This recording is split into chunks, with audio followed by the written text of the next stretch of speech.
أعوذ بالله من الشيطان الرجيم. بسم الله الرحمن الرحيم. إن الصفا والمروة من شعائر الله فمن حج البيت أو اعتمر فلا جناح عليه أن يطوف بهما ومن تطوع خيرا فإن الله شاكر عليم. اللہ تبارک و تعالی نے کلام مقدس کی ان آیات مبارکہ میں جو سورۃ البقرہ کی آیات ہیں ارشاد فرمایا ہے کہ ان الصفا والمروۃ من شعائر اللہ، کہ تحقیق صفا اور مروہ جو ہیں یہ اللہ کے شعائر میں سے ہیں. فمن حج البیت او اعتمر، جو شخص حج کے لیے آئے یا عمرے کے لیے، فلا جناح علیہ ان یطوف بہما، اس پہ کوئی حرج نہیں کہ وہ دوڑے ان دونوں کے درمیان. ومن تطوع خیرا، اور جس نے کی زیادہ بھلائی، اللہ تبارک و تعالی اس کی بھلائی کو جاننے والے ہیں، اس کا اجر دینے والے ہیں. اب ان آیات مبارکہ میں اللہ تبارک و تعالی نے شعائر اللہ صفا اور مروہ کا ذکر فرمایا ہے. اس سے پچھلی آیات میں، آیات سابقہ میں جیسے آپ نے پڑھا کہ اللہ پاک نے صبر کرنے والوں کی فضیلت، صبر کرنے والوں کی عظمت کا ذکر فرمایا. اور صبر جو ہے وہ تین قسم پہ ہو گئے.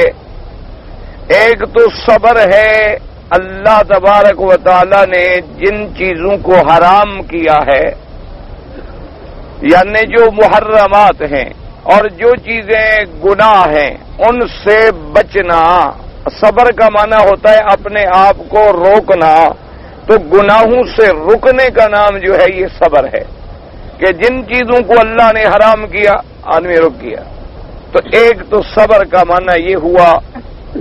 اور دوسرا صبر کا معنی یہ ہے کہ اللہ کے احکام پر، اوامر پر، جو اللہ نے حکم فرمائے ہیں ان پر اپنے آپ کو روک کے رکھنا، یعنی جم جانا، ثابت قدم رہنا.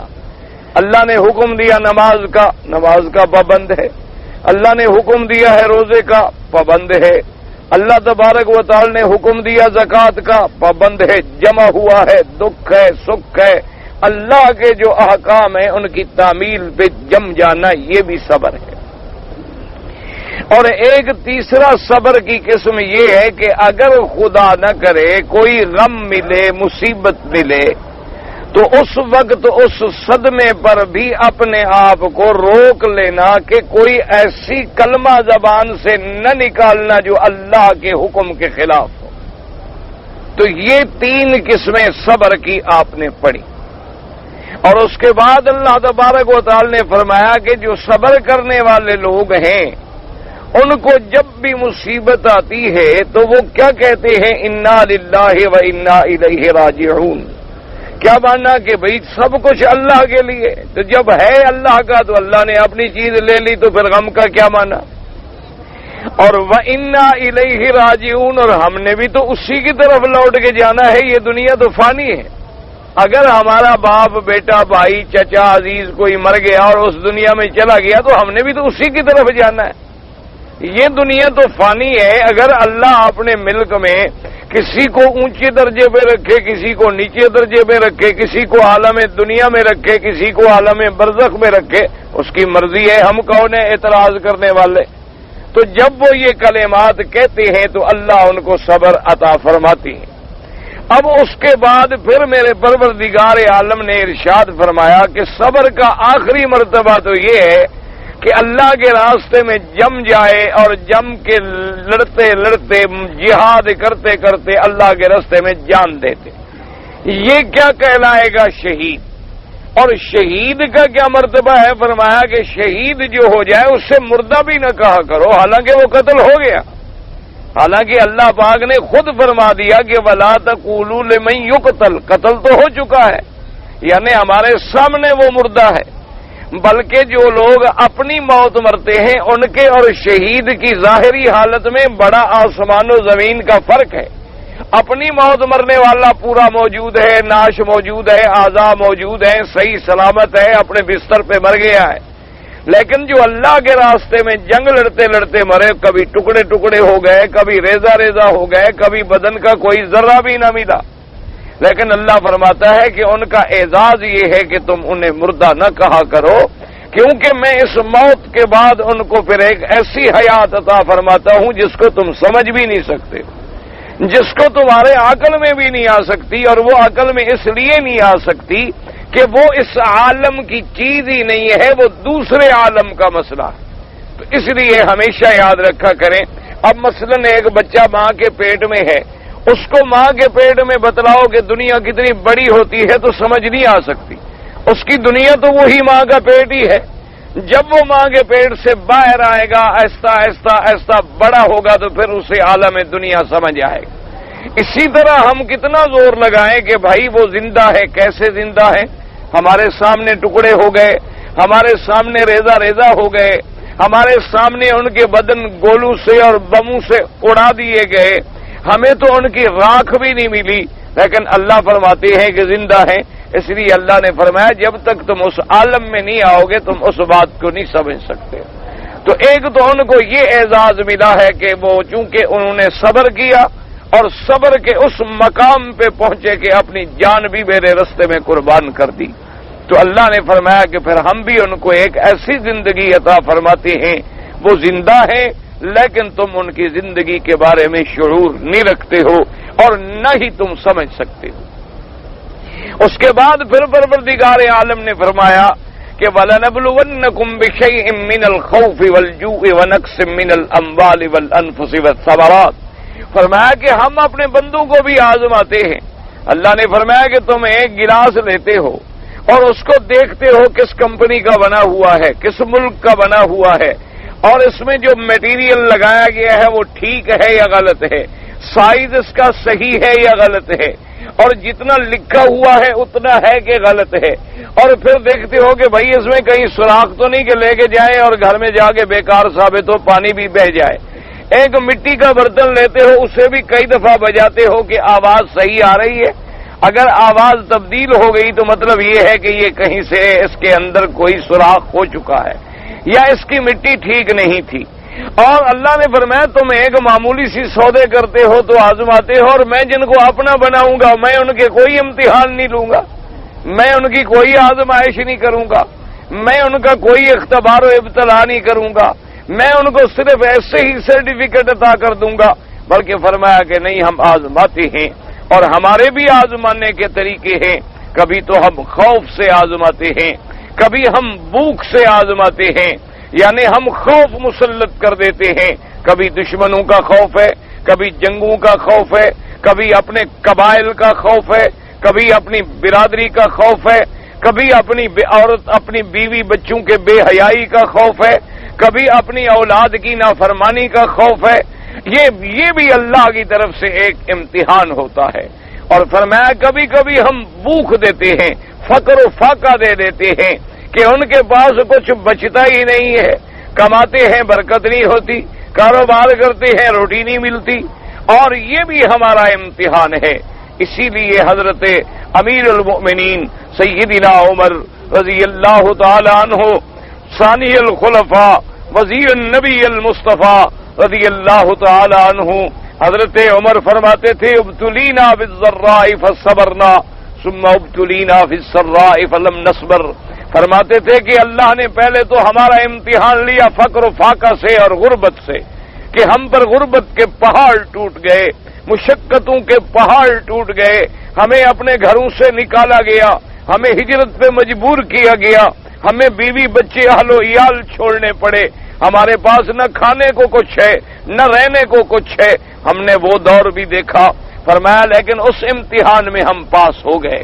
اور حضرت عمر نے فرمایا اب اللہ ہم پر یہ بھی امتحان لے آ رہے ہیں کہ ہمیں اتنی دنیا دے دی ہے، اتنی مال و دولت دے دیا ہے کہ اب ہمارے خزانے بھرے ہوئے ہیں، بیت المال بھرے ہوئے ہیں، ہر جگہ اسلام کا پرچم بلند ہو رہا ہے، فرمایا یہ بھی بڑا امتحان ہے، پتہ نہیں ہو سکتا ہے کہ شاید ہم اس میں کامیاب نہ ہو سکیں۔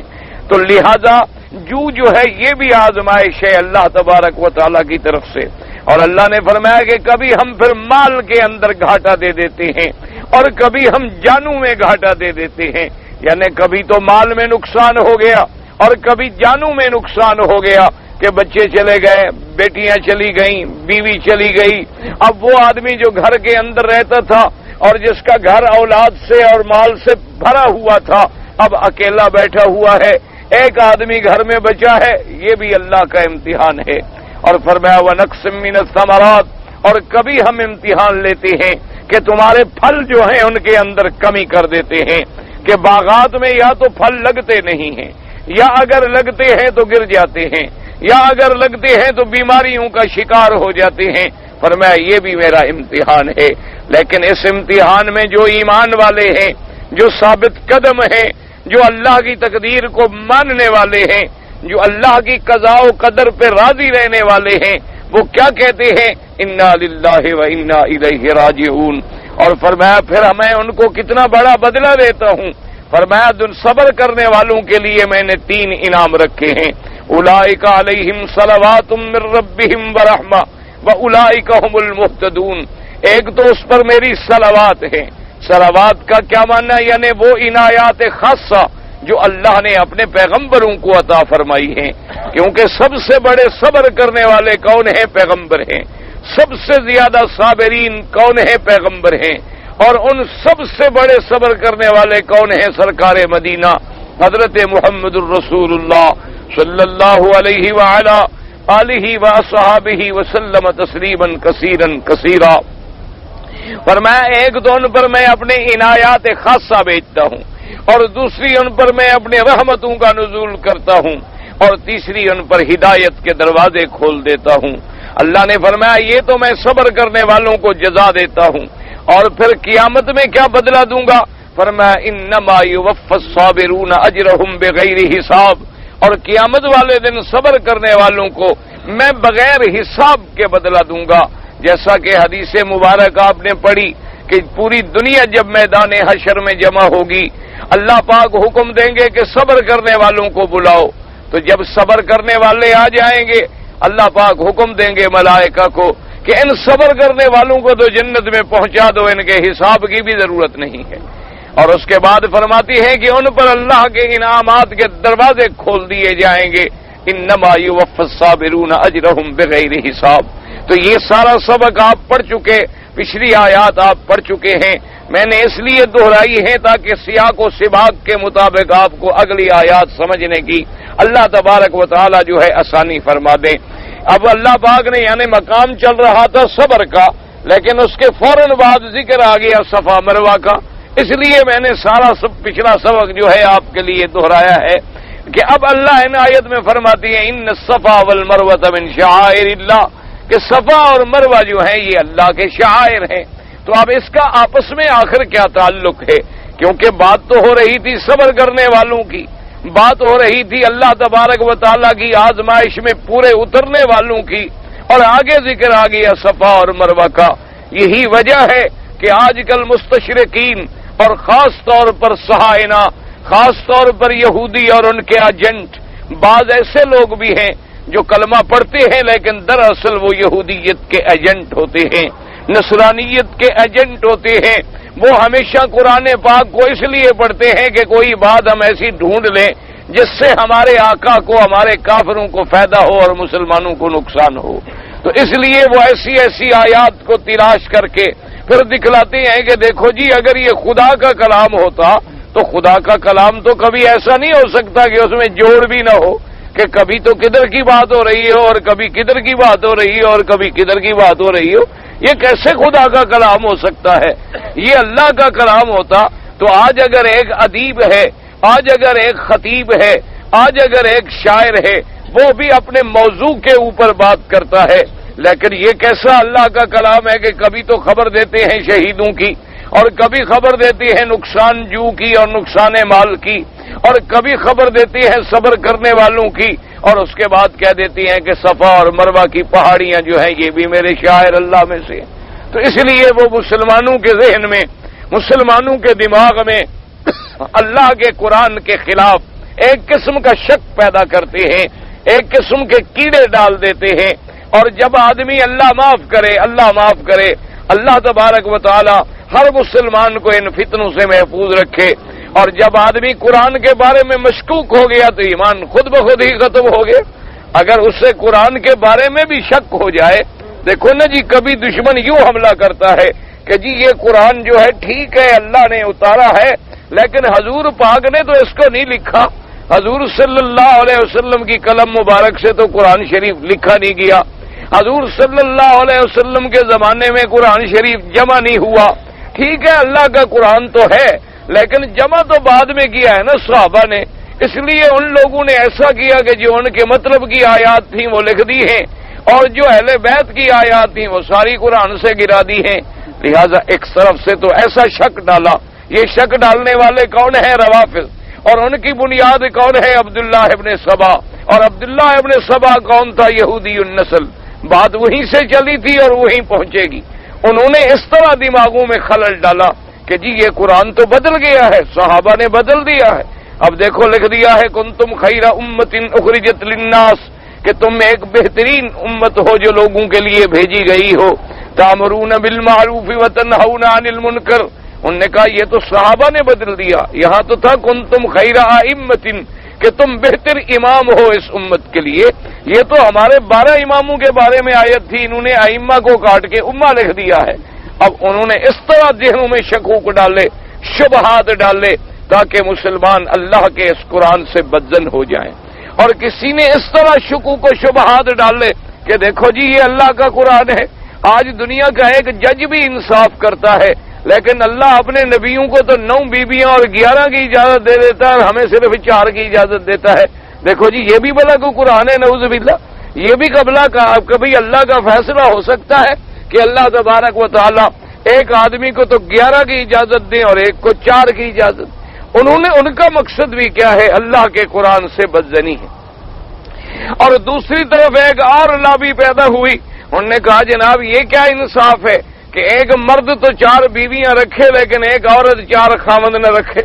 یہ کتنا بڑا ظلم ہے، کتنی بڑی زیادتی ہے کہ ایک مرد کو تو یہ حق دے دیا جائے کہ وہ اپنے گھر کے اندر، اپنے عقد نکاح کے اندر 4 بیویوں کو لے آئے، اور 4 عورتوں کا وہ بنے، شوہر بنے، ان کو کنٹرول کرے، اور وہ 4 عورتیں اس کے حکم پہ غلام بن کے رہیں، 4 عورتیں اس کے بچے پیدا کریں، اس کے گھر میں کام کریں۔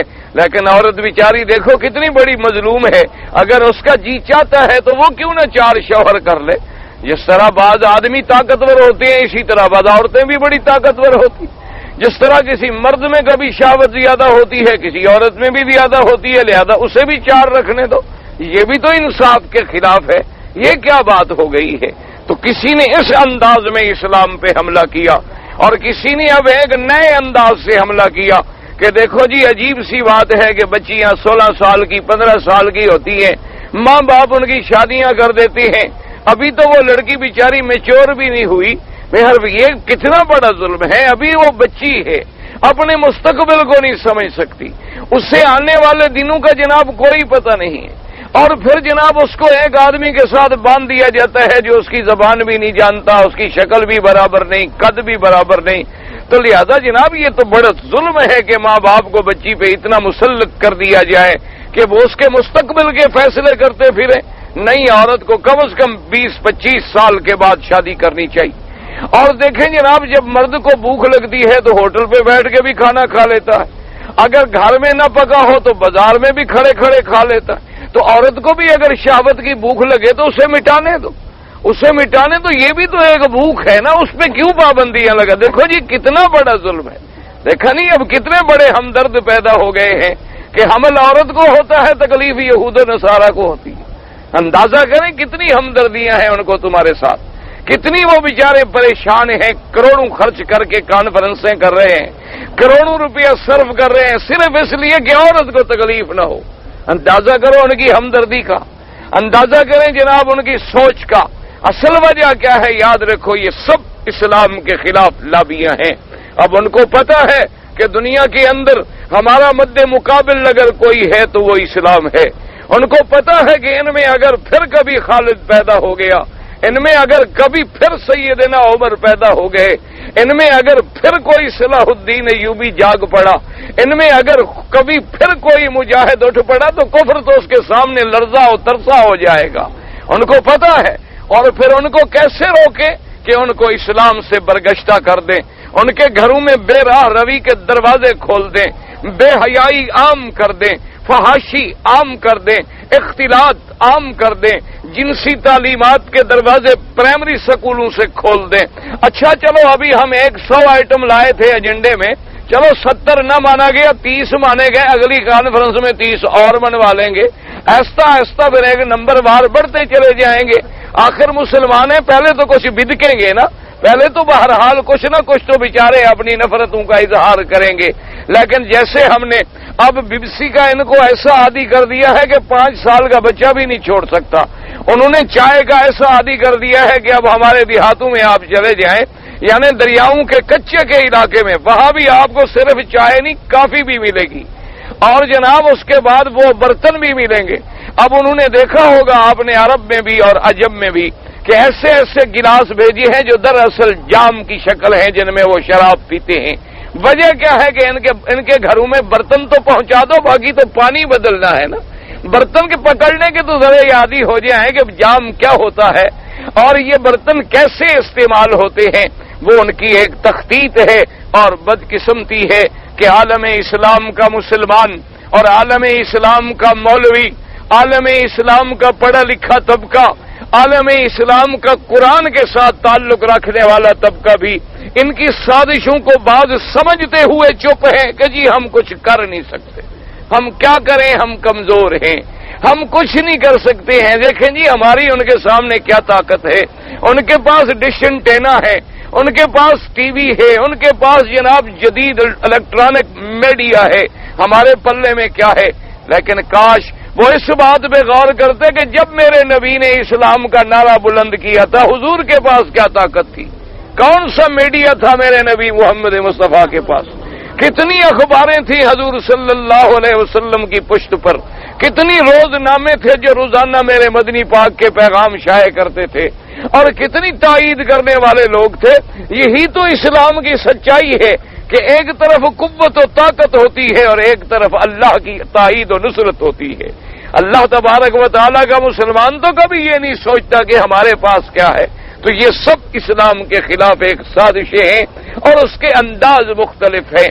کسی جگہ صحابہ پہ حملہ ہوگا، ہماری عزت اور ایمان کو پہچانا جائے گا، کسی جگہ وہ نبوت کا دعوے دار قادیانی کذاب پیدا کر کے ہمارے ایمانوں کو آزماتے ہیں کہ ابھی ان میں کوئی کرنٹ باقی ہے یا مسلمان مردہ ہو گیا ہے۔ کبھی وہ رشدی پیدا کرتے ہیں، کبھی تسلیمہ نسرین پیدا کرتے ہیں، یہ سب ان کے ایجنٹ ہیں۔ یہ خود ان کا دماغ نہیں خراب ہو گیا کہ بیٹھے بیٹھے قرآن کے خلاف ایک بات لکھ دے، ایسا نہیں ہوتا، بلکہ ان کے پیچھے خدمتیں ہوتی ہیں، وہ اپنے آدمی خریدتے ہیں، ان پہ وہ کروڑوں روپے خرچ کرتے ہیں، ان سے ایسی باتیں باہر خود نکلواتے ہیں اور پھر پوری دنیا کے مسلمانوں کا ٹیمپو دیکھتے ہیں کہ ان کے اندر ابھی کچھ غیرت باقی ہے۔ جیسے کہ وہ مثل مشہور ہے نا کہ بادشاہ نے جب ملک فتح کر لیا تو اپنے بادشاہ جو مفتو ہو گیا تھا ان کی عورتوں کو حکم دیا کہ میری دربار میں وہ رقص کریں، میری دربار میں آئیں اور میرے سامنے رقص کریں۔ بادشاہ فاتح بیٹھ گیا، مفتو بادشاہ کی بیگمات اور بیٹیوں کو اور ان کی کنیزاؤں کو لایا گیا اور انہیں مجبور کیا گیا کہ بادشاہ کے سامنے رقص کرو۔ اب وہ جو رقص کرنے لگی تو اس پہ کہا تھا نا کسی نے کہ غیرت نام ہے جس کا گئی تیمور کے گھر سے۔ آزمایا گیا تھا کہ کیا یہ رقص قبول کرتی ہیں یا موت قبول کرتی ہیں۔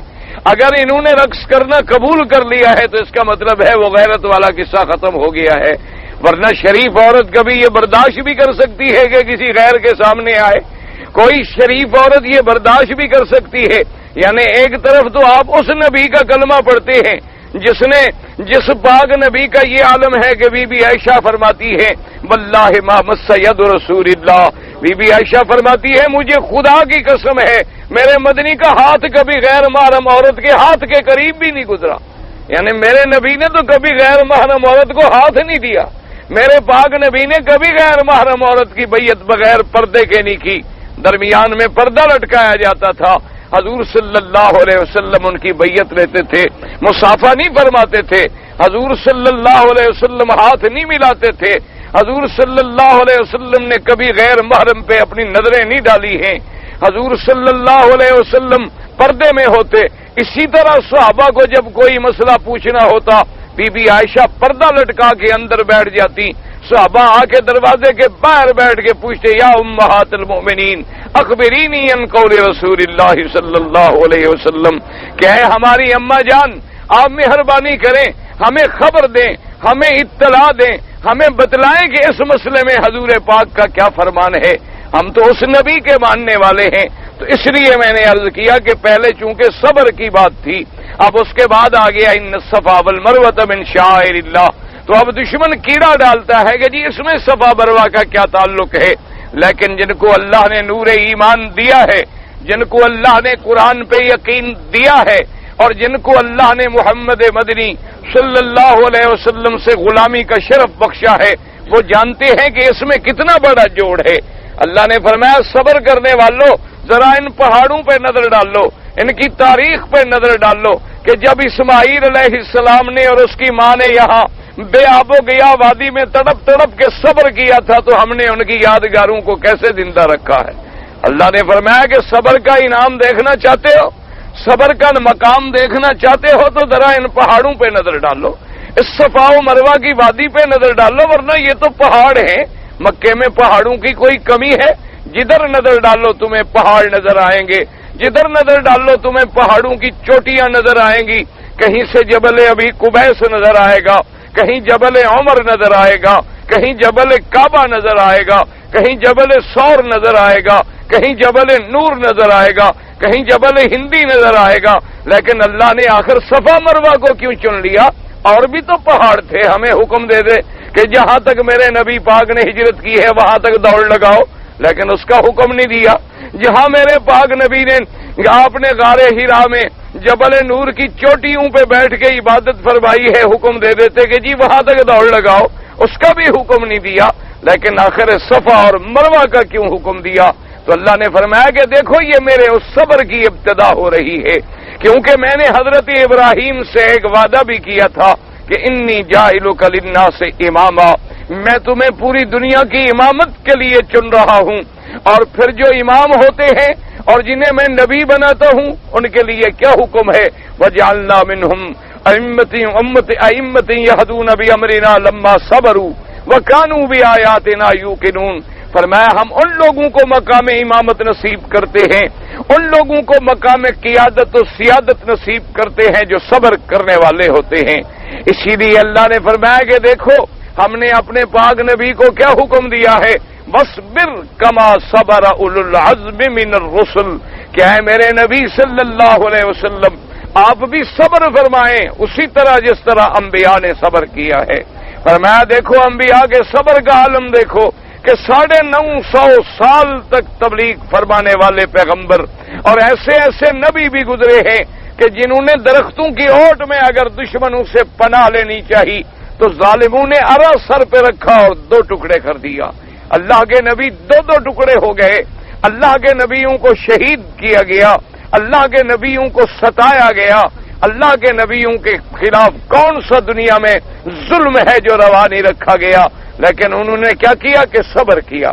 فرمایا کہ دیکھو جب ہم نے ابراہیم علیہ السلام کا امتحان لیا، سب سے پہلے تو ابراہیم نے صبر کیا کہ اپنی بیوی اور بچے کو میرے حکم پہ آ کے چھوڑ دیا، اور چھوڑا بھی کہاں؟ بواد غیر ذی زرع عند بیتک المحرم، آگے چھوڑا کہاں؟ جہاں ایک ٹیلا تھا اور ایک وادی تھی اور ہر طرف سیاہ پہاڑ تھے، نہ پانی تھا، نہ آبادی تھی، نہ کھیتیاں تھیں، نہ کہیں درخت تھا، اور نہ کوئی آبادی تھی اور نہ کوئی بندے تھے۔ ذرا آپ تصور تو کریں نا جناب، آج اگر آپ نے اپنے بچوں کو بھیجنا ہو اپنے ملک میں تو سب سے پہلے تو آپ چھٹی لیں گے، اگر آپ کو چھٹی نہ ملے تو پھر آپ کسی ساتھی کو تیار کریں گے، اگر وہ بھی نہ ملے تو پھر باقاعدہ آپ ایئر لائن کے پاس جائیں گے، اور ایئر لائن کے عملے کی ذمہ داری میں اپنی کسٹڈی میں اپنے بچے دیں گے. آگے آپ اطلاع کریں گے کہ جی میرا بچہ فلاں فلائٹ پہ اتر رہا ہے، اور پھر آپ ٹیلی فون پہ بیٹھے رہیں گے کہ مجھے اطلاع ملے کہ میرے بچے خیریت سے اتر گئے ہیں، خیریت سے پہنچ گئے ہیں. لیکن اس بچے پر بھی تو اندازہ کرو کہ جس کی پشت میں محمد مدنی پیدا ہونا تھا، اس اسماعیل پہ تو نظر ڈالو نا. وہ تو عام بچہ نہیں تھا، وہ تو دنیا کے بچوں کی طرح بچہ نہیں تھا، وہ تو کائنات کے سردار کا باپ تھا سیدنا اسماعیل علیہ السلام، جس کی پشت سے پیدا ہوئے حضرت محمد الرسول اللہ صلی اللہ علیہ وآلہ آلہ وصحابہ وسلم. اور پھر اس بی بی پہ اندازہ کریں، وہ آپ کی اور ہماری بی بی تو نہیں تھی ماشاءاللہ، جس کو تو آج دنیا میں جہاں بھیج دو اکیلی تم سے بھی زیادہ بہتر سفر کر کے آ سکتی ہے. بلکہ میں نے بڑے بڑے شریف دوستوں سے، بڑے بڑے پڑھے لکھے دوستوں سے اتفاق کی بات ہے کہ میرے دوست ہر قسم کے ہوتے ہیں. مولوی جو ہوتے ہیں نا، یہ ہم لوگ بڑے مریض ہوتے ہیں، ہمارے بھی ہر قسم کے دوست ہوتے ہیں، ان میں ہر قسم کی مخلوق اللہ کی رحمت سے شامل ہوتی ہے. میں نے بعض بڑے بڑے دوستوں سے جب میں باہر جاتا ہوں بھی میں نے فلاں چیز خریدنی ہے، تو انہوں نے کہا جی آپ ہمیں بتا دیں، آپ مجھے بتا دیں کہ آپ نے کیا لینا ہے. میں نے کہا بھی بتانے کی کیا بات ہے، اکٹھے چلیں گے بازار میں دیکھیں گے لے لیں. کہتے ہیں نہیں جی نہیں، یہ بات چھوڑیں، شاپنگ تو جتنی میری وائف کرتی ہے نا، جتنی ان کی چوائس ہے نا، جتنا وہ کوالٹی کو سمجھتی ہے نا، مرنا آپ اور میں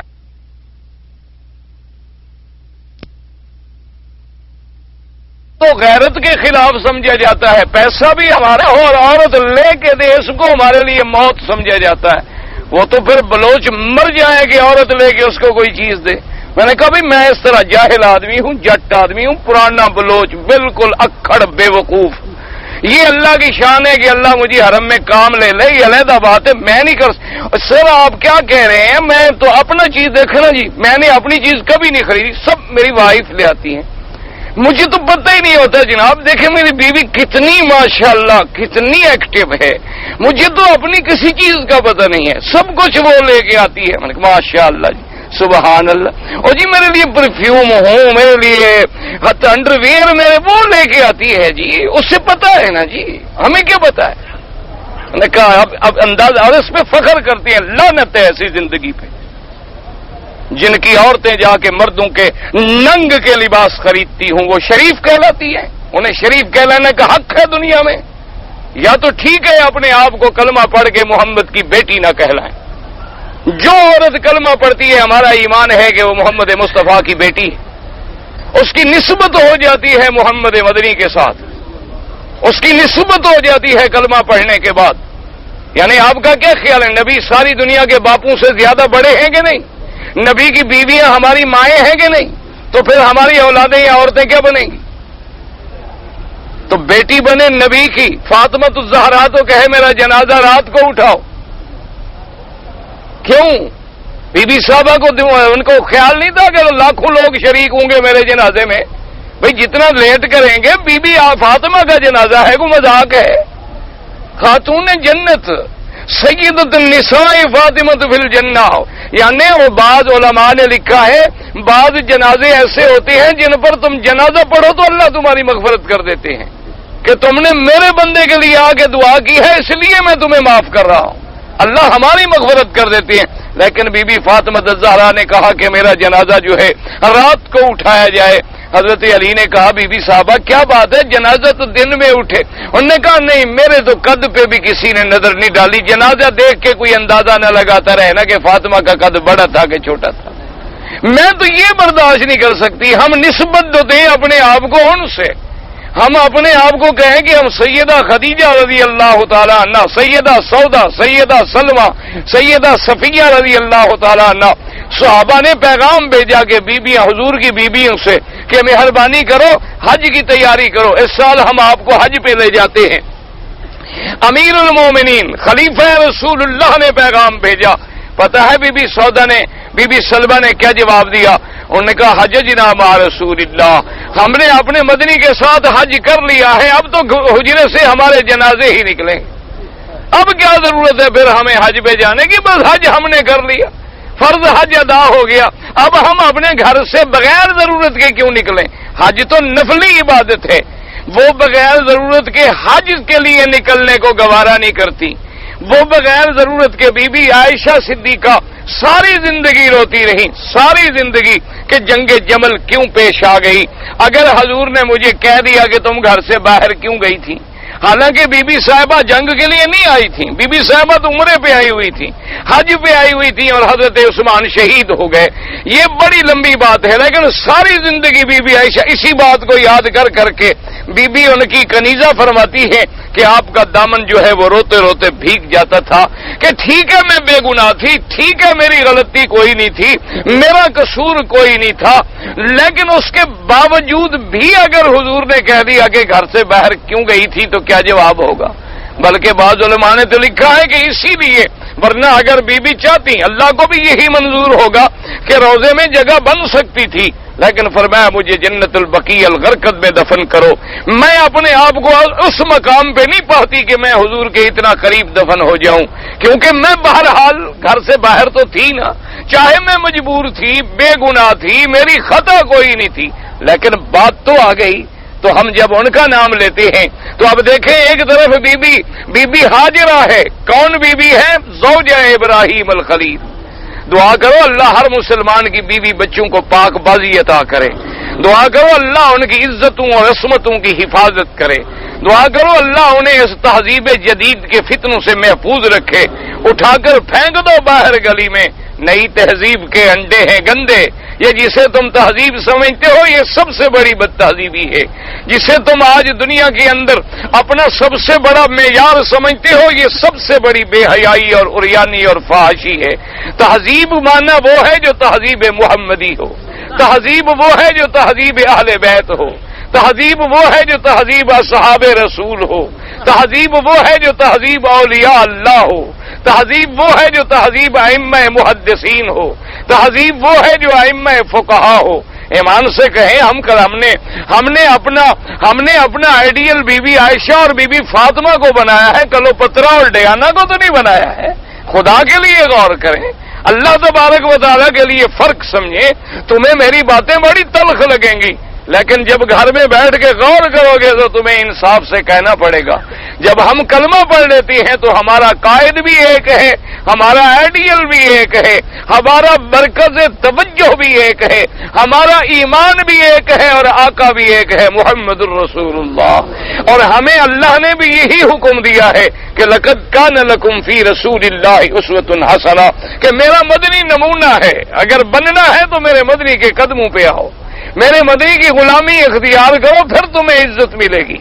اب اندازہ کریں کہ بی بی ہے اور ایک بیٹا ہے، اور بیٹا بھی دودھ پینے والا، بیٹا بھی سیدنا اسماعیل، اماں بھی ہاجرہ زوجہ خلیل، اور باپ کون ہے؟ ابراہیم الخلیل۔ اور صبر کا امتحان دیکھیں، اللہ نے فرمایا خلیل بچوں کو اتار دو، حاضر مولا بات نہیں کرنی، بہت اچھے۔ اس سے بڑا کوئی صبر ہے کہ آدمی کو حکم دیا جائے کہ اپنے بچوں کو جنگل میں بٹھا دو، بات بھی نہ کرو؟ اچھا جی میں السلام علیکم کر کے آخری بچے کو بوسہ تو دے دوں، بچے کو مل تو لوں، اولاد ہے گلے سے لگا لوں، فرمایا نہیں بس بٹھا دو اور جاؤ۔ حاضر یا اللہ آپ کے حکم پہ راضی ہوں۔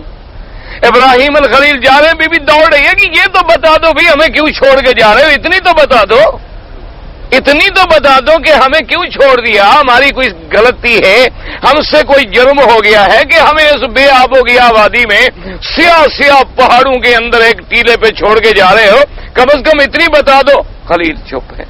جنت المعلا کا قبرستان دیکھ لو، اب تو تمہیں قریب لگتا ہے نا، اب تو بازاریں بن گئیں، اب تو شہر بن گئے، دکانیں بن گئی، کمکمے لگ گئے، بتیاں لگ گئیں، روشنیاں پھیل گئیں۔ اس زمانے میں اندازہ لگاؤ نا کہ جب بی بی ہاجرہ دوڑی ہوگی کہ اس زمانے میں کعبہ شریف سے زمزم کے کنویں سے لے کر جنت المعلا کا فاصلہ کتنا بڑا ہوگا، اور ابراہیم علیہ السلام سواری پہ ہے اور بی بی پیدل دوڑ رہی ہے، دوڑتی جا رہی ہے کہ بتلاؤ تو صحیح۔ حضرت خلیل چپ ہیں۔ اللہ نے حکم دیا جبرائیل ابراہیم الخلیل کو کہہ دو اتنی اجازت ہے کہ بیوی کو جواب دے دو، صرف اتنی اجازت ہے کہ بتلا دو۔ بی بی کو انہوں نے کہا کہ بی بی بے حکم رب الجلیل، اللہ کا حکم ہے اس لیے چھوڑ رہا ہوں۔ جب یہ بات ہوئی اب پھر بی بی کا بھی صبر دیکھو، وہی قدم رک گئے۔ حسبنا اللہ ونعم الوکیل، کہا اچھا اللہ کا حکم ہے تو جاؤ پھر ہمارا اللہ ہمیں کافی ہے۔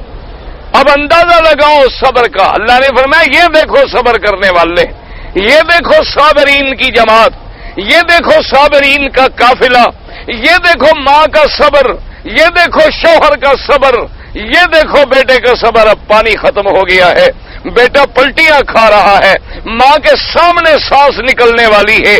اب ماں دوڑتی ہے، کبھی صفا پہ چڑھ جاتی ہے، کبھی مروہ پہ چڑھ جاتی ہے کہ کہیں سے پانی کی کوئی آبادی نظر آ جائے، کوئی پرندہ اڑتا ہوا نظر آ جائے، میں اندازہ کروں کہ شاید وہاں پانی ہوگا، کوئی قافلہ جاتا ہوا نظر آ جائے۔ اس وقت یہ عمارتیں تو نہیں تھی نا۔ اب اگر آپ دماغ دوڑائیں جی صفا سے کھڑے ہو گئے بی بی کو کیا نظر آتا تھا؟ اس وقت یہ کوئی عمارت تو نہیں تھی نا، یہ تو ایک میدان تھا، وادی تھی، سب بے آب ہو گیا۔ اور پہاڑ صفا اتنی چھوٹا نہیں تھا، یہ تو بہت اونچی پہاڑی تھی۔ اس کے بی بی جب اوپر چڑھی کچھ نظر نہ آیا، بی بی صاحبہ دوڑ پڑی۔ اچھا اب دوڑنے میں بھی دیکھیں کہ جب بی بی صاحبہ آ جاتی نا نیچے تو حضرت اسماعیل چھپ جاتے۔ جب آپ ہوتی پہاڑی پہ تو اسماعیل علیہ السلام پر نظر رہتی کہ بھئی سامنے میرا بیٹا ٹھیک ہے تو صحیح نا، خدا نہ کرے کوئی شیر نکل آئے، خدا نہ کرے کوئی جنگل کا درندہ نکل آئے، خدا نہ کرے کوئی جنگل کا پرندہ نکل آئے میرے بیٹے کو اٹھا کے لے جائے، دودھ پیتا بچہ ہے، تو نظر رکھتی۔ اور جب نیچے آ جاتی تو اب اسماعیل علیہ السلام نظر نہ آتے، وہاں بھی دوڑ پڑتی کہ میں جلدی جلدی اونچائی پہ چڑھ جاؤں کہ پھر اپنے بیٹے کو دیکھتی رہوں۔ پھر بھی اس طرح دوڑتی۔ اب جہاں یہ سبز بتیاں لگی ہوئی ہے اور جہاں حکم ہے کہ تیز جھپٹ جھپٹ کے چلو، یہ وہی جگہ ہے جہاں بی بی صاحبہ تیز چلتی تھی۔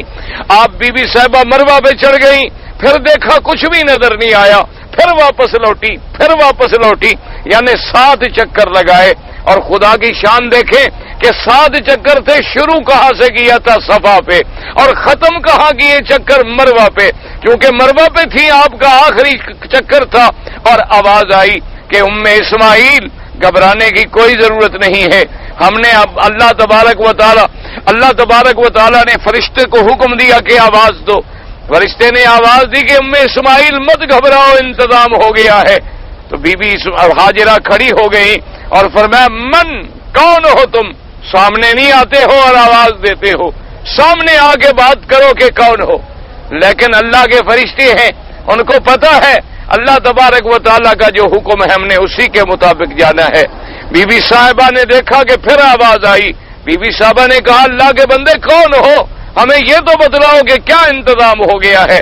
پھر بی بی واپس آئی، آ کے کیا دیکھتی ہے کہ سیدنا اسماعیل علیہ السلام جس جگہ لیٹے ہوئے ہیں وہی آپ آہستہ آہستہ بچہ ہے پاؤں ہلا رہے ہیں، اور اسی جگہ جبرائیل نے پر مارا اللہ کے حکم سے، یعنی اسماعیل کے پاؤں لگے، جبریل کا پر لگا اور یہ زمزم کا چشمہ نکلا۔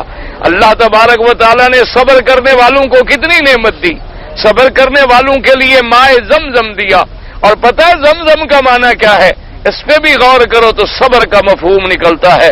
صبر کا معنی کیا تھا؟ روک دینا اپنے آپ کو۔ تو بی بی صاحبہ نے جب دیکھا کہ یہ پانی نکل رہا ہے تو بی بی صاحبہ نے پتھر رکھنے شروع کر دیے کہ یہ پانی بہہ نہ جائے۔ تو بی بی پتھر لے آتی ہیں اور ادھر سے رکھ دیتی ہیں، ایک اور پتھر رکھ دیتی، چشمے کے ارد گرد ایک دیوار بنانے لگ گئی۔ اور جب پتھر رکھتی تو فرماتی زم زم، ٹھہر جا ٹھہر جا ٹھہر جا، تو وہ لفظ جو تھا وہ زمزم کا نام بن گیا۔ تو عثمان اس لیے میرے مدنی پاک نے فرمایا کہ رحم اللہ ام اسماعیل، اللہ اسماعیل کی اماں پہ رحمت کریں، اگر وہ نہ روکتی اور پتھر نہ رکھتی تو پوری دنیا میں ایک دریا جاری ہو جاتا۔ یعنی آپ اندازہ کریں کہ زمزم کا معنی کیا ہے؟ رک جا رک جا۔ صبر کا معنی کیا ہے؟ گناہوں سے رک جا۔ صبر کا معنی کیا ہے کہ بے حیائی سے رک جا، فحاشی سے رک جا۔ اس کے اندر بھی وہ صبر کا ایک معنی ہے۔ اب قرآن کو سمجھنے کی کوشش کرو کہ صفا مروہ کی آیت صبر کی آیت کے ساتھ جڑتی ہے کہ نہیں جڑتی۔ اللہ تبارک و تعالیٰ صرف یہ ہے کہ قرآن سمجھنے کی توفیق دے۔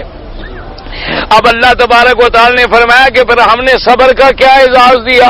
صبر کا یہ اعزاز دیا کہ وہ صفا اور مروہ اور وہ زمزم جو صبر کرنے والوں کے لیے ہم نے نکالا تھا، اس کو تو ہم نے اتنی عزت دی کہ جنت الکوثر یعنی قیامت والے دن جو حوض کوثر ہوگا، دعا کر لو اللہ ہمیں نصیب کرے۔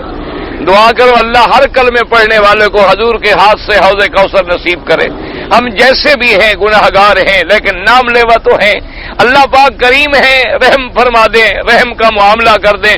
لیکن یہ مسئلہ سمجھ لو کہ حوض کوثر جو جنت کا پانی ہے اس سے زمزم کا پانی افضل ہے، اس سے زمزم کا پانی افضل ہے. وجہ کیا ہے؟ محدثین نے قرآن سمجھا ہے، محدثین نے حدیث سمجھی ہے، اسی لیے تو ہم اماموں کو مانتے ہیں، اسی لیے تو ہم محدثین کے غلام ہیں، اسی لیے تو ہم امام ابو حنیفہ امام شافعی کے پیچھے دوڑتے ہیں کہ جو قرآن انہوں نے سمجھا ہے ہم نہیں سمجھ سکتے.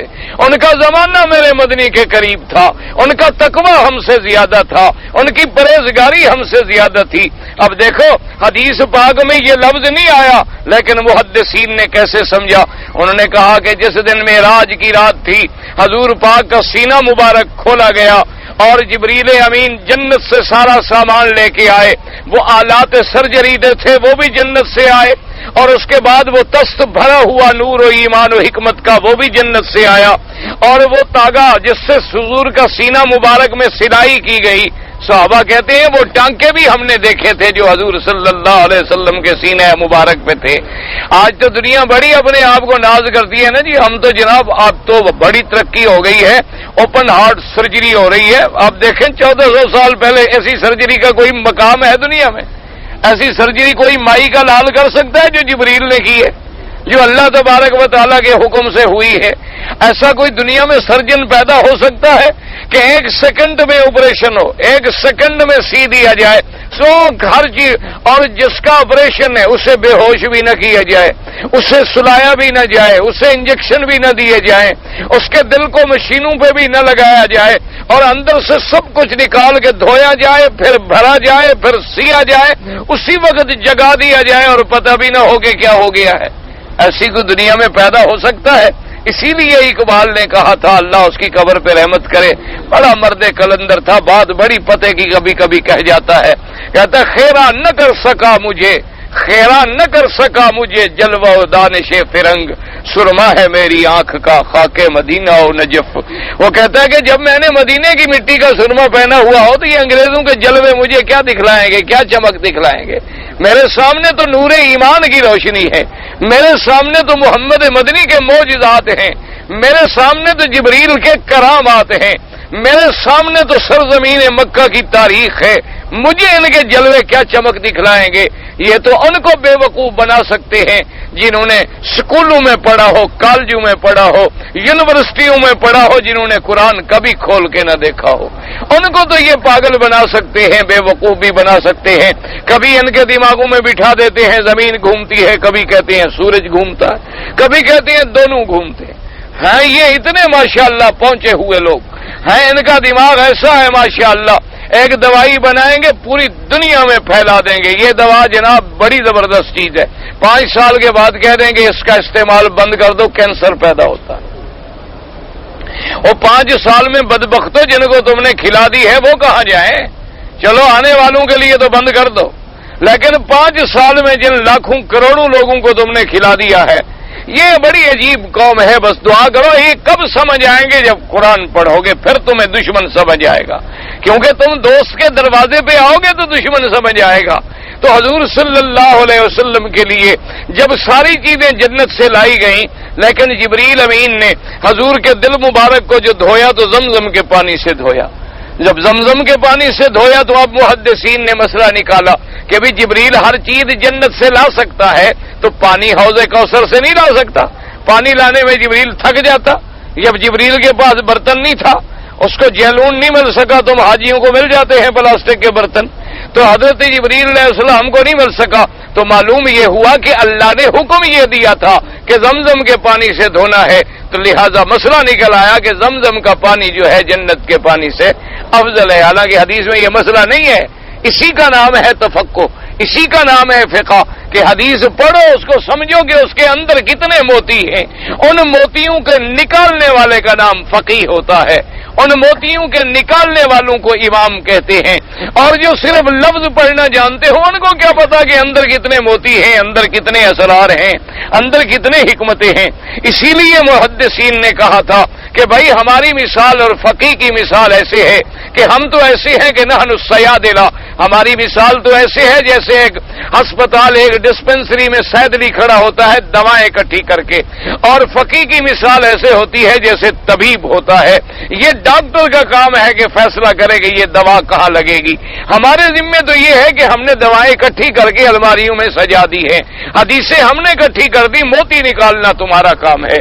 اللہ تبارک و تعالی سب ائمہ پہ اور محدثین پہ فقہا پہ کروڑوں رحمتیں کرے۔ تو اب آپ اندازہ فرمائیں کہ مسئلہ کیا نکلا کہ زمزم کا پانی جو ہے وہ افضل ہے جنت کے پانی سے بھی۔ تو یہ پھل کس کو ملا؟ صبر کرنے والوں کو، یعنی آپ اندازہ فرمائیں کہ وہ پانی اتنا بڑا شرف لے گیا۔ اچھا، جس نے صبر کیا اللہ تبارک و تعالی نے فرمایا کہ وہ زندہ ہے، لیکن تمہیں اس کی زندگی سمجھ نہیں آ سکتی۔ اللہ نے فرمایا تھوڑی سی اندازہ کر لو، تم دریاؤں کے کنارے پہ رہتے ہو۔ یہ دیکھا نا، میں ایک دفعہ لاہور میں، پرانی بات ہے، میں گیا، کوئی کانفرنس تھی تو اس میں شرکت کرنے کے لیے، تو جب ہم وہاں ٹھہرے تو پانی صاف نہیں تھا۔ پانی جب آیا نا پینے کے لیے، میں نے کہا کیا بات ہے؟ کہنے لگے جی یہ تو آج کل تو اتنا رش ہے، اتنا پبلک بھری ہوئی ہے ماشاءاللہ کہ کنویں میں پانی جو ہے نا جی وہ نیچے چلا گیا ہے اور میل کچیل آ رہی ہے بڑی مشکل سے۔ انہوں نے کہا تم دریاؤں کے کنارے پہ رہتے ہو، تمہارے کنویں کا یہ حال ہو گیا ہے۔ تو اللہ نے فرمایا صبر کرنے والوں کو جو ہم نے کنواں دیا وہ دیکھ لو، ہزاروں سال گزر گئے، لوگ بھر بھی رہے ہیں، لے کے بھی جا رہے ہیں، زمزم ختم ہونے میں نہیں آتا۔ فرمایا جیسے کہ پانی ختم ہونے میں نہیں آتا، صبر والوں کا ثواب بھی ختم ہونے میں نہیں آتا۔ ان کو بھی ہم بغیر حساب کے، اور اس کا نمونہ ہم نے تمہیں دکھلا دیا ہے۔ جیسے صبر کرنے والوں کی زندگی تمہیں سمجھ نہیں آ سکتی، یہ بھی تمہیں سمجھ نہیں آ سکتا کہ ایک کنواں ہو زمزم کا اور ہر سال 18 لاکھ 15 لاکھ 20 لاکھ حاجی آ کے حج کرے، اس سے غسل بھی کرے، پانی پیتا بھی رہے اور ڈبے بھر بھر کے لے بھی جاتا رہے، لیکن نہ رنگ بدلے، نہ ذائقہ بدلے، نہ 1 میٹر نیچے ہو جائے۔ یعنی آپ اندازہ کریں نا جی، آپ کہیں دیکھا ہے نا، کئی ہمارے علاقے ہیں کنویں خشک ہو گئے، کیا ہو گیا؟ انہوں نے کہا جی ویل لگ گئے ہیں تو اب کنویں تو خشک ہو گئے، اس لیے کہ پانی تو انہوں نے کھینچ لیا۔ اب اس کے باہر آپ دیکھیں کتنے ویل لگ گئے، کتنے ٹیوب ویل چل رہے ہیں، کتنے انجن چل رہے ہیں، کتنے بڑے بڑی ٹینکیاں پہاڑوں پہ بھر رہی ہیں، لیکن زمزم نہیں ختم ہونے میں۔ اچھا پھر ابھی اس میں بھی پھر وہ لوگ ہیں نا دماغ لڑا، اور جی زمزم میں پانی ملاتے ہیں، اچھے لوگ بھی ہیں نا جی، بڑی بڑی بلائیں پڑی ہیں، اللہ تبارک و تعالی رحمت کرے۔ اچھا جی اب تو یہ پانی ملا دیتے ہیں کیونکہ نیا زمانہ ہے، ترقی ہو گئی۔ حضور کے زمانے میں کون سے پانی ملائے جاتے تھے؟ چلو اب تو ہم نے مان لیا نا کہ بھی انہوں نے کوئی پائپ شائپ چھپا کے انڈر گراؤنڈ زمین میں ڈال دیا ہوگا جو تمہیں نظر نہیں آتا، لیکن میرے مدنی کے زمانے میں کس نے پائپ ڈالا؟ حضور کے زمانے میں کون سے انجن لگا کے پانی ملایا گیا؟ صحابہ کے زمانے میں کون سے یہاں انجن لگے ہوئے تھے؟ یہ تو ابراہیم علیہ السلام کے زمانے سے ہے، زمزم حضور کے زمانے میں سے تو نہیں نکلا، یہ تو سیدنا اسماعیل علیہ السلام کے زمانے سے نکلا۔ اچھا پھر زمزم کئی دفعہ گم ہو گیا، زمزم کئی دفعہ کنواں بند ہو گیا، اس پر بھی کئی دور آئے ہیں زمزم پہ، یعنی کنواں بند ہو گیا اور اس کے بعد جناب ڈھونڈ رہے ہیں، ملتا ہی نہیں ہے۔ اور خدا کی شان ہے کہ اللہ نے یہ زمزم کا چشمہ ظاہر تو ہوتا ہے جہاں کنواں ہے، اور اس کا پتہ ہے مرکز اصلی کیا ہے؟ عین اللہ کا جہاں کعبہ ہے، اس کے نیچے سے پانی کی ایک چادر جا رہی، اللہ تبارک و تعالی، یعنی پانی جاتا یہاں سے ہے، ظاہر وہاں ہو رہا ہے، وہاں تو ظاہر ہونے کی جگہ ہے، جا رہا ہے عین اللہ کے کعبے کے نیچے سے۔ اللہ تبارک و تعالی نے تو اس عظمت والے پانی کو اللہ نے کتنی بڑی شان دی، اور فرمایا کہ صبر کرنے والوں نے چونکہ صبر کیا تو ہم نے بھی پھر صفا مروہ کو کیا بنایا؟ شعائر اللہ۔ شعائر یا تو شعیرہ کی جمع ہے یا شعارہ کی جمع ہے، معنی کیا ہوتا ہے؟ نشانی، علم۔ اور اسلام میں کیا کہتے ہیں کہ ایسی علاماتیں جو کفر اور اسلام کے درمیان میں ایک واضح نشانی بن جائیں، ان کو کہا جاتا ہے شعائر اللہ۔ اللہ آپ کو بھی اور مجھے بھی صبر کرنے والوں میں بنائے، اور اللہ ہمیں دین اسلام پہ قائم رکھے۔ تکبیر پڑھنے کے بعد امام صاحب اور مقتدی درود پڑھتے ہیں، یہ بدعت ہے، کسی حدیث میں ثابت نہیں ہے، یہ ہمارے لوگوں نے خود کچھ مسئلے بنائے ہیں، اللہ تبارک و تعالی رحمت کرے، اور نام دیتے ہیں محبت کا کہ دیکھو جی تکبیر میں حضور کا نام آ گیا تو لہذا تکبیر والا بھی درود شروع کر دے، امام بھی درود شروع کر دے۔ بھئی اگر یہ محبت کی بات ہے اور دین کی بات ہے تو دین تو حضور کے زمانے میں مکمل ہو گیا، تو حضور نے کیوں نہ سمجھا دیا؟ حالانکہ جب تکبیر ختم ہوتی تھی تو حضور کیا فرماتے تھے؟ صفیں سیدھی کرو، صفیں سیدھی کرو، صفوں کو سیدھا کرتے تھے۔ اگر یہ دین ہوتا تو ہمیں دین والا سمجھا دیتا، اس نے نہیں سمجھایا تو بدعت ہے، اس کا دین سے کوئی تعلق نہیں۔ اچھا پتہ نہیں کیا ہے جی، درود کے بغیر اذان نہیں ہوتی، یہ بالکل کوئی سب بدعت ہے۔ لوگ نماز پڑھتے ہیں، بعد کھڑے ہو کے صلاۃ و سلام پڑھتے ہیں، خالص بدعت ہے۔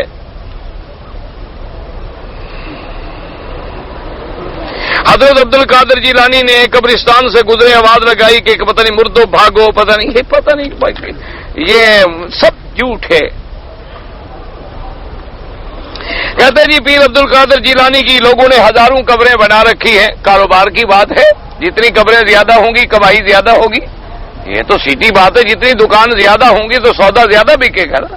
جس کو جہاں موقع ملا بنا دیا، تمہیں بھی کوئی شوق ہے تو ایک آدھی تم بھی بنا ڈالو۔ یہ پتہ قیامت میں لگے گا کہ قبریں بیچ کے کھانے والوں کا انجام کیا ہوتا ہے۔ فجر کی سنتیں رہ جائیں تو نماز کے فوراً بعد بھی پڑھ سکتے ہیں اور سورج نکلنے کے بعد بھی۔ آسمان کے ستارے ٹوٹ کر زمین پہ گرتے ہیں، ان کی مقدار اور وسعت کیا ہے؟ جب گرے تو پیمائش کر لو، جا کے مولوی کا کام تو نہیں ہے۔ تم نے وسعت اور پیمائش کرنی ہے تو پیمانہ لے کے کھڑے ہو جاؤ، جب گرے تو پیمائش کر لو۔ اگر امام رکوع میں ہے اور آدمی بھاگ کے رکوع میں آ جائے، اگر وہیں سے رکوع کی حالت میں ہو جائے تو رکعت نہیں ملتی۔ اگر کھڑا ہو اللہ اکبر پھر رکوع میں جائے اور مل جائے تو رکعت مل جاتی ہے۔ یہ غلطی کرتے ہیں کہ امام رکوع میں اسی سے رکوع میں آ جاتے، یہ ناجائز ہے۔ پہلے سیدھے کھڑے ہوں، تکبیر تحریمہ کہیں، اللہ اکبر کہیں، اور کم از کم سبحان اللہ سبحان اللہ سبحان اللہ کی دیر کھڑے ہوں، پھر رکوع میں جائیں۔ نہ ملے تو نہ صحیح، بعد میں رکعت پوری کر لے۔ گاؤں میں مسجد کے نیچے دکانیں خالی کرتے ہیں، کھا جاتے ہیں۔ کہتے ہیں جی ہماری مسجد کے نیچے دکان ہے، اس کا لوگ کرایہ بھی نہیں دیتے، مسجد کا کرایہ ہے، وہ فنڈ بھی کھا جاتے ہیں۔ میرے کئی کھا گئے، میں نے وہ کون سے وصول کر لیا، اب تیرے وصول کرنے جاؤں؟ دعا کرو اللہ ہدایت۔ جو لوگ مسجد کا کھا جاتے ہیں فکر نہ کرو، قبر تو ہے نا۔ دنیا میں ہم سے تکڑے ہیں، ہمارے کھا گئے بابا، اب دنیا میں ہمارے شاگرد ہیں، پڑھتے رہے، لاکھوں ہمارے کھا گئے، دنیا میں تکڑے کیوں؟ اب ہم ان کی طرح بے حیا تو نہیں بن سکتے، ان کی طرح ہم یہ تو نہیں کر سکتے کہ درخواستیں دیں اور لڑائیاں لڑیں۔ ان کی سطح پر تو ہمیں خدا نہ لے آئے، لیکن قبر اور حشر تو ہے، وہاں ہم بڑے محتاج ہوں گے، اللہ ہمیں وہاں دے گا۔ گنڈے تویز یہ سب چکر کی باتیں، ان میں چکروں میں نہ ہو۔ چھوت چھات یہ سب ہندو کی باتیں ہیں۔ تویز گنڈے دیتے ہیں، بابا یہ سب تویز گنڈے، مجھے تو خوش نہ آیا یہ طریقے خان کا ہی۔ آپ نے جیسے سنیچر والی رات تقریر کی تھی اسی طرح کیا کریں، دعا کیا کریں، اس کی محبت ہے، مہربانی۔ کاٹن فیکٹری بینک کی رقم سے چلائی جا سکتی ہے، بالکل حرام ہے، اس سے بہتر ہے کہ نہ چلائیں۔ اگر آپ نے کاٹن فیکٹری لگائی ہے تو لیز پہ دے دیں، آپ ٹھیکے پہ دے دیں، آپ کو پیسے جو نصیب میں ہیں مل جائیں گے، لیکن سود پہ نہ چلائیں۔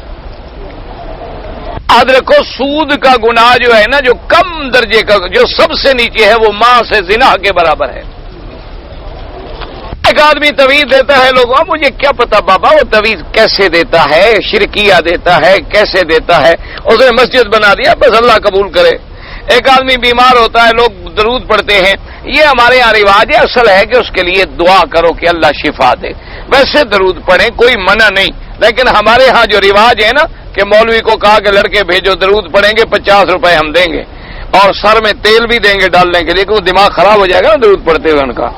یہ جو ہے نا یہ سب کاروباری چکر ہیں، بدعتیں ہیں۔ محبت سے تم نہیں دیتے ہو تو مولویوں نے بھی تو کھانا ہے نا، انہوں نے بھی ایسے مسئلے نکالے ہیں انشاءاللہ۔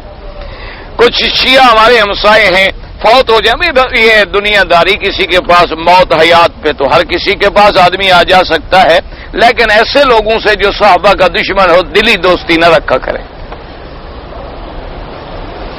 خضاب اگر سیاہ میں مہندی ملا دی جائے، دور سے سیاہ نظر آئے گا لیکن سیاہ نہیں ہوتا، وہ لگانا جائز ہے۔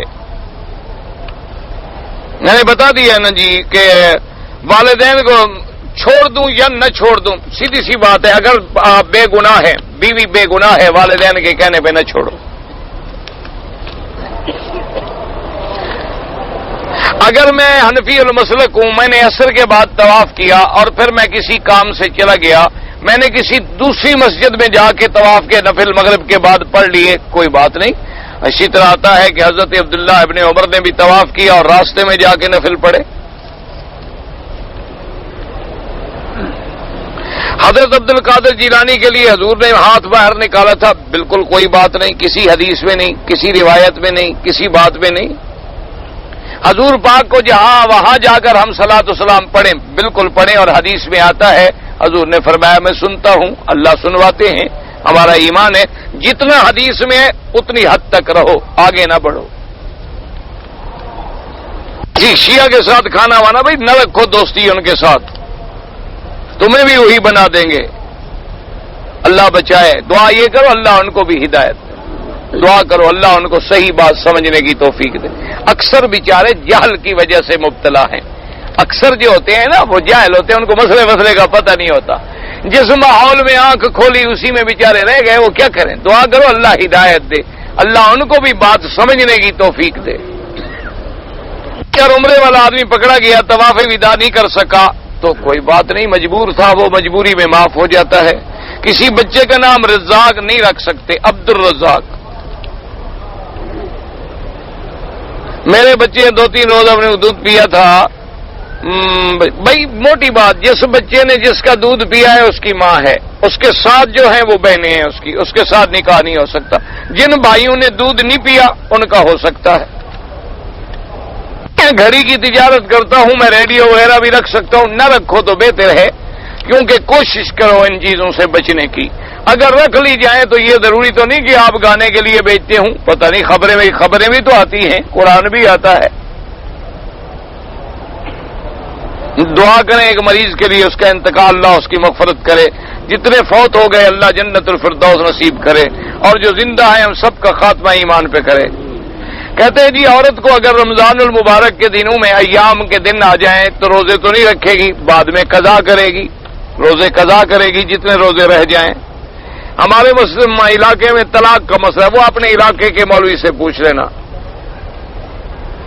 اگر ایک آدمی دودھ زیادہ ہے عورت کا، بچے کے دونے کے بعد بھی نکل آتا ہے تو کوئی بات نہیں، وہ آج کل تو ملتے ہیں ربر کے، نکال لے باہر ڈال دے، کوئی ایسی بات نہیں، کوئی مشکل نہیں۔ ویسے بہرحال اگر کپڑے کو لگ جائے تو نماز تو نہیں خراب ہوتی۔ میری نانی صاحبہ یعنی موت کے قریب ہیں، بھئی اللہ کا شفا مقدر ہے، شفا دیں ورنہ خاتمہ ایمان